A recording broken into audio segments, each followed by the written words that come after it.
Okay, here we've got two different accessory harnesses for the GU Patrol. This one designed for a wagon, which we're going to use today, designed to go through the main firewall grommet and run the accessory harness through the vehicle because the sockets are always going to be installed in the back of the wagon. If we have a ute, we've got this accessory harness. Now, it's got sleeving the whole length and it's designed to run down along the chassis rail to get up to our tray back to install the sockets either in the canopy, on the back of the tray, wherever we want them. So we're going to go and install an accessory harness into this vehicle and show you how to do it in a wagon. It will be much the same with a ute, but obviously there's more options as to where you're going to mount your sockets, and that's entirely up to you. Okay, we've got our dual battery system fully installed into this GU Patrol. It's now time to install our sockets into the rear, and that's the installation of our accessory harness we have in front of us here. So let's just briefly go through what's involved in the kit, and then we'll show you how to get it into your GU Patrol. So firstly, we're going to see on one end we've got our fuse holder, marked auxiliary battery, our negative terminal. Fuse isn't in the holder yet, we leave that till last. And then we've got a series of sleeving, just over 1 metre, that gets us from that battery down to the main grommet that goes through the firewall of the vehicle. Once we've done that, we're going to route it through to the vehicle. Now this is a 7 metre harness, so it's plenty of length to get anywhere into the rear of the vehicle. So once we decide where we want to locate our sockets and install them, it's a matter of cutting our harness to length and then making 2 electrical crimps on the end of the cable, and we'll show you how to do that. So if we open up our pack now, we've got cable ties to assist us with the install, some fittings, our sockets pre-wired. Now in this case, the customer's gone for an angle fridge socket and a USB socket. So you can see that our sockets are all pre-wired in here. It's just a matter of crimping our yellow terminals on and putting them onto those spade terminals. So let's get into the install and show you how to get it into your GU Patrol. Okay, so the first step is to locate the main firewall grommet through the vehicle here, and that's where we're going to run our harness through. So we're on the passenger side. You can see our main Nissan grommet right here. This is the main electrical harness running in through the firewall. You can see right here someone has already put a harness through. They probably haven't done that the correct way. They've just pierced through that grommet. So we don't really want to follow that example. We want to actually come through the end of the Nissan grommet, where the Nissan harness comes out. So we'll remove the tape around that grommet. We'll use some WD-40 or some lubricant to spray in there and allow our harness to just slip straight in through that grommet, and then we can tape it all back up and make sure it's watertight. We don't really want to follow that example there. So to get our lubricant up into there, we're going to just flex that grommet up and try and get our spray bottle into that gap. Okay, now that we've sprayed our WD-40 up into the grommet, we now just want to find the end of our harness, so we can leave our accessory harness on the ground, find the very end of it, and we want to spray some WD-40 on the end of this harness as well, just like that. Now that's just going to help us go through as well. So now that we've done that, we want to place this cable up into the grommet. So just pulling that flap up again, trying to get our harness through.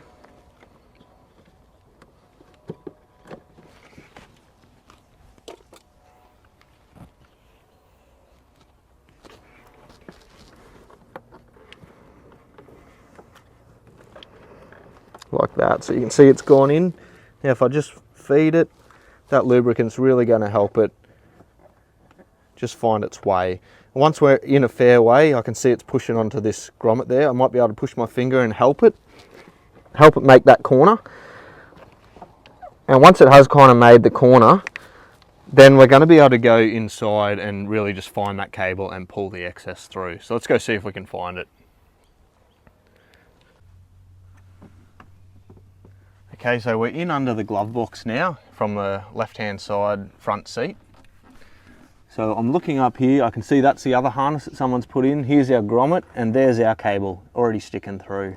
All we're going to do now is pull the excess through, the whole amount of cable, until our sleeving has come up against the grommet. Now at some points while we're pulling this cable through, it may get tight. The easiest way to rectify that is just to spray a little bit more of that lubricant, WD-40, on the cable out in the engine bay, and then it's just going to come easy again. I've just sprayed a bit more on and it's just coming through nice and easy. And we're almost there. There we go. So we'll go back out to the engine bay and I'll show you what we've achieved out there. Okay, so we've pulled our harness all the way through. The end of our sleeving is now matching up to the grommet here. So you can see we've pulled that right into where our heat shrink finishes on the end of the sleeving there. So that's going to allow us to be able to retape that whole section nice and watertight again. Now that we're inside the vehicle, we need to take apart our trims in order to run the cable to the rear. So depending on where you decide to put your sockets, we could take apart the trims on this side if you wanted to mount your sockets on the passenger side. In this particular case, the customer wants the sockets on the driver's side. So what we're going to do is we're going to route our cable across the back of the glove box, through the center of the dash, over to the other side of the vehicle, and then we're going to take apart these trims on the driver's side and run down that side. So let's start by finding the end of our cable. Okay, so I've got the end of the cable now. I'm going to start routing over to the driver's side. So this is our grommet. I'm going to come back over the foot there for the air vent. And there's my cable. Once I've got it over there, I'm going to thread it through the center part of the dash, which there's an electrical harness we can see from Nissan there. So we're going to follow that. And that should now come out in the driver's footwell. So let's go over and see if we can find it. Okay, we're at the driver's side now. We can see our cables come out in that footwell. So I'm just going to pull our excess all the way across at this point.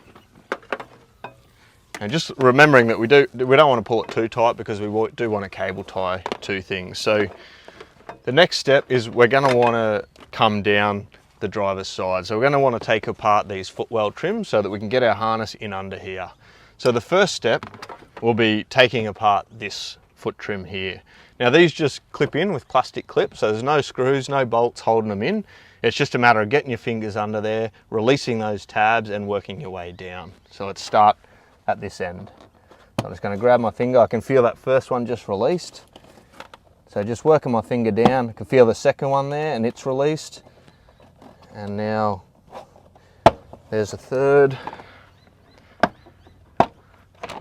So there we go, we've taken apart that one. And you can see this gully is where Nissan runs their wiring. So we're just gonna run in the same harness section and cable tie it to their loom. Now that we've got that part apart, we want to take apart the kick panel right next to the throttle. So there is a screw holding this one in. Phillips head screwdriver in there.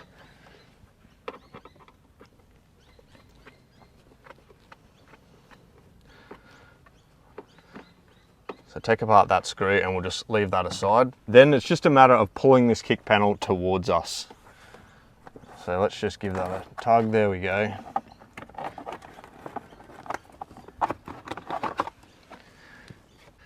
So we've got some Nissan harness sitting up under the steering wheel I can feel here. So what I'm going to do is just follow that so that I can cable tie to it later. Just make sure I follow that. See all our harnesses coming down here. Make sure that we can cable tie to all of this. Our harness is sitting through the footwell. So we're just making sure that we're not going around anything basically, and that's going to be okay. So, okay, now we want to get our cable from the front seating area in the wagon to the rear seating area. So to do that, we want to take apart this footwell panel the same way that we did in the front. So all plastic clips, we're just going to get our hand under there and yeah, just try and release those clips, and we'll feel them release as we go. So now that we've got that footwell apart, I'm going to feed the cable from the front seating area through this center pillar, following those cables, and hopefully we see it come out here. So I'm just going to feed through from the front, and there you can see it's come through quite easily into the rear. I'm just going to pull all of our excess. Okay, now at this point, this customer wants his sockets on this center wall. His fridge is going to be sitting behind there. So at this point, it's a good chance to go and secure our harness all the way through to this point so that we get the right length of cable to finish off. So let's go back from the engine bay or from that passenger side and start securing our harness all the way through under the dash to this point. Okay, so our accessory harness comes with a pack of cable ties. So we're going to start to use those to secure our harness.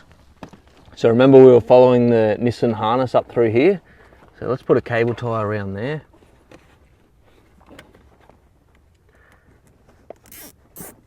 Secure that into position.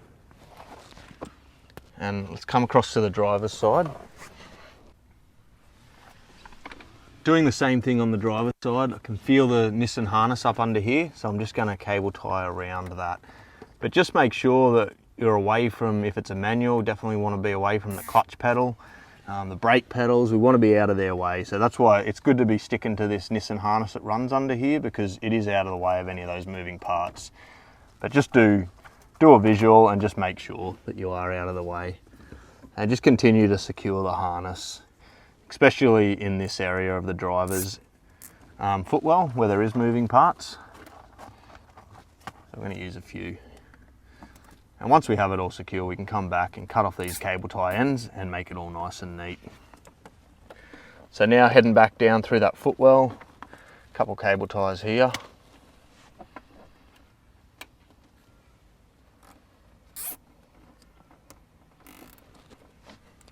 Sitting it down in that footwell with all the other electrical cables. So let's cut these cable ties off now and we can go and put our footwells back together.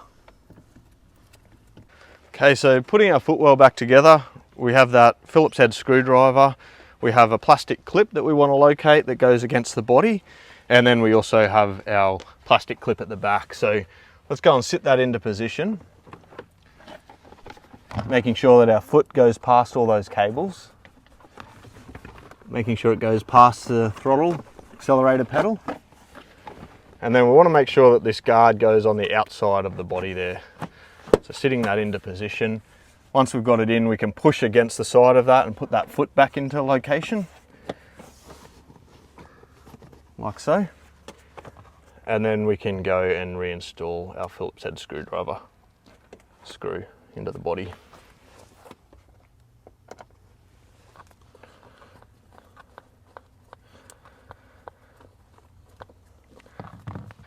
Okay, so that's the front footwell. Now we want to do our little kick panel.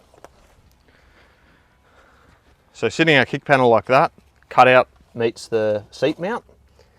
So we sit that into position. You can see our plastic clips. Now it is worth noting that sometimes these clips will actually stay into the body, in which case we can just pop them out with a pair of pliers and reseat them back into our plastic clips. So we want them into the plastic panel before we reinsert it into position. So placing that cutout around the seat mount, and the best way is to look in under here, locate all of our plastic clips, and we can actually see them going into the hole. Once they are in the hole, it's just a matter of tapping.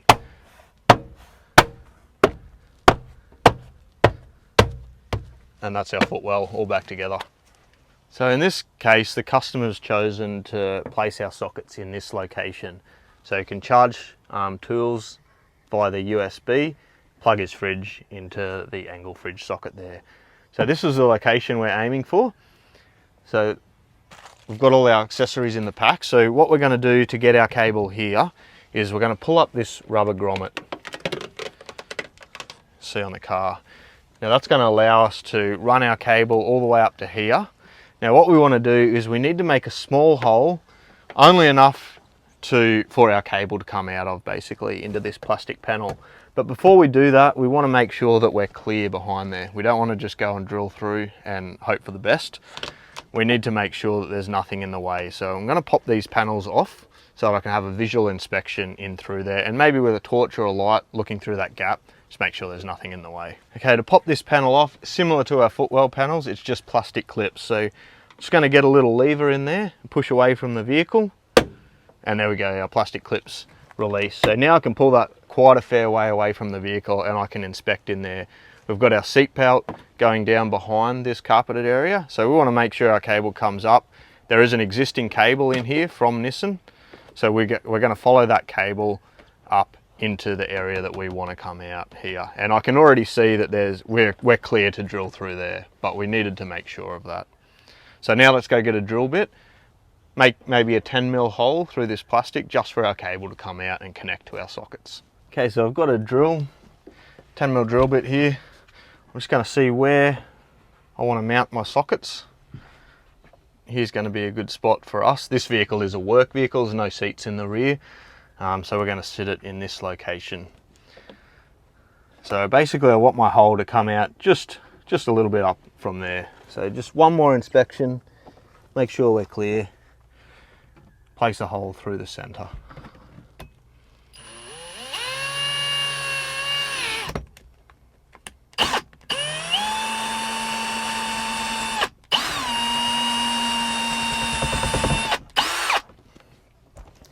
So now that I've got that hole there, I can make sure my cable's going to sit behind that rubber, up under here, and then I'm just going to feed it out through that hole.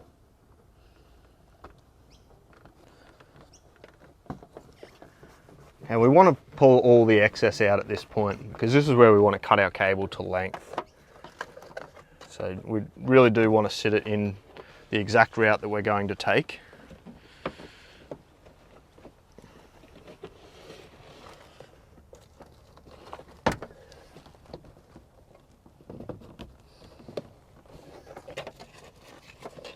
Once we're happy with that position, we can probably put this panel back together at this point. Place our rubber back into place and hold that cable in so that we know that our cable length isn't going to change. We're not going to accidentally pull through some excess. So now that that's all sitting nicely, it's time to cut this cable to our desired length. Okay, so we're going to cut our cable just enough to play with basically, and we want to make sure before we cut through that we haven't connected to the battery at this point in time. That has to be the last thing that we do. We don't want a live cable here, so we haven't connected to the battery and we haven't put our fuse in.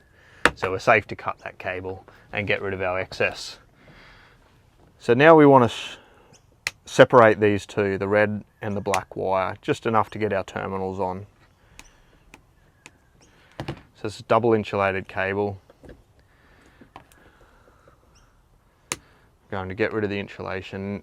Now this is the only electrical connection that needs to be made in the entire kit. And the only reason we don't put these terminals on is it just makes it easier to route that cable through the vehicle. So you'll notice in the pack, you've got 2 yellow terminals. Now what we want to do is place these terminals on, one on the red cable, one on the black cable. Once we've got our terminals onto the cable, we want to crimp them on. Now ideally, if you have a pair of electrical crimpers, that's the perfect thing to use. Now what these do is just crush the terminal onto the copper cable. So these are the best. We can achieve it by, worst case scenario, using like a pair of pliers, crushing that terminal down. But yeah, definitely a pair of electrical crimpers is the way to go. So that's what we're going to use today.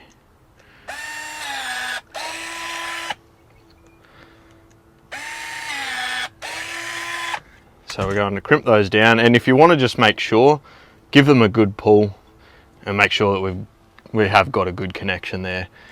Now included in the kit is 2 pieces of heat shrink, and this is purely cosmetic. It doesn't have to be done, but just finishes off the cables nicely. So using a cigarette lighter, some kind of heat source, basically we can just shrink those down. Red on the positive, black on the negative. And now inside our sockets, we'll see our male spade terminals, one on the red harness and one on the black. So we want to basically match those up.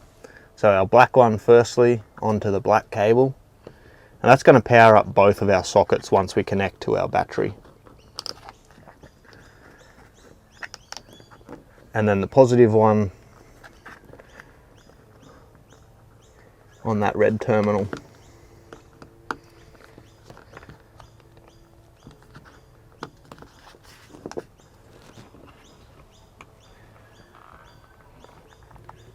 Okay, so now that we've got our sockets on, we can go ahead and mount. Using the screws supplied in the kit, we've got 2 black screws here. We're going to screw that into the panel and just make sure again that we've got nothing in behind there. Now that we've made sure that there's nothing in behind there, we can place our sockets in. And using the black screws, we can screw this housing into position.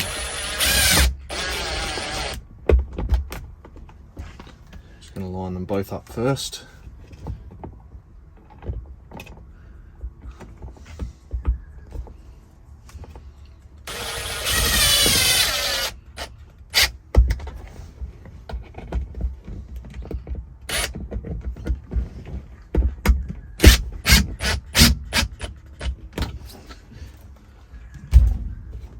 And there we go. We've mounted our sockets into the rear. So the last thing that we need to do now is make our electrical connections up on the auxiliary battery. Okay, so using our leftover cable ties from the kit, we want to secure our harness. So coming out of the grommet, in this case, we've got a nice metal bracket here that I'm going to start by securing to, getting our cable heading up into the right direction.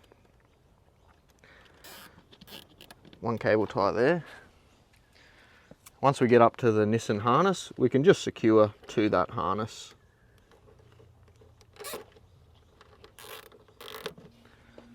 And heading back towards our auxiliary battery.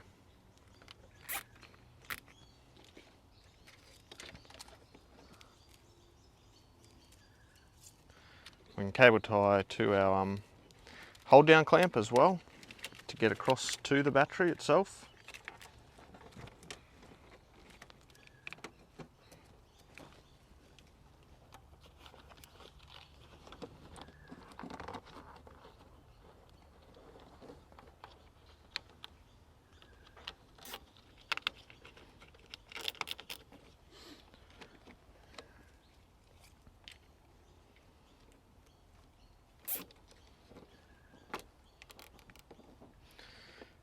And once again, we'll just cut our cable tie leads off. So once we've secured the harness and we've got it looking nice and neat, put our cable ties away. Well, then the last thing we have to do is connect to the battery terminals. Now you'll notice in the kit, 2 blade fuse holders. So that's actually going to be the last thing we install. So if we check our fuse holder right now, no fuse in there. Okay, so the first thing we want to do is connect to our positive terminal with the end of our fuse holder. So we'll start by undoing the 13mm nut.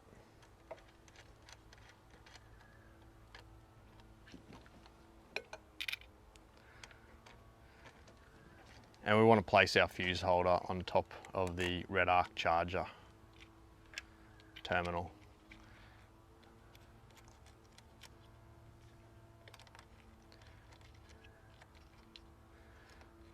Now we want to be careful doing this. We are working with a live terminal at the moment, so we want to make sure that we can't touch anything metal around the vehicle. Just making sure that we're away from anything steel. We don't want to short it out. So once we've done the positive, we can safely do the negative just by undoing that 13mm terminal. Placing our negative over top and reinstalling the nut.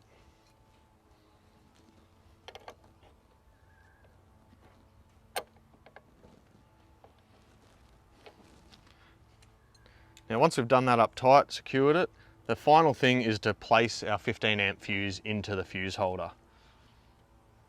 And now that's going to liven up our sockets down the rear. So once that's in, we can actually go down the back, and depending on which sockets you've got, we may be able to tell straight away that we've got power there. So let's head down to our sockets, because we do have a USB socket in this setup, and that will actually light up. On this kit, we've got a USB port, which actually lights up blue. So you can see that's illuminated now, so we know that we've got power to our sockets. We're ready to charge devices there, and to plug our fridge in and enjoy this dual battery system. So it's time to get touring. We've fully finished this installation on the GU Patrol.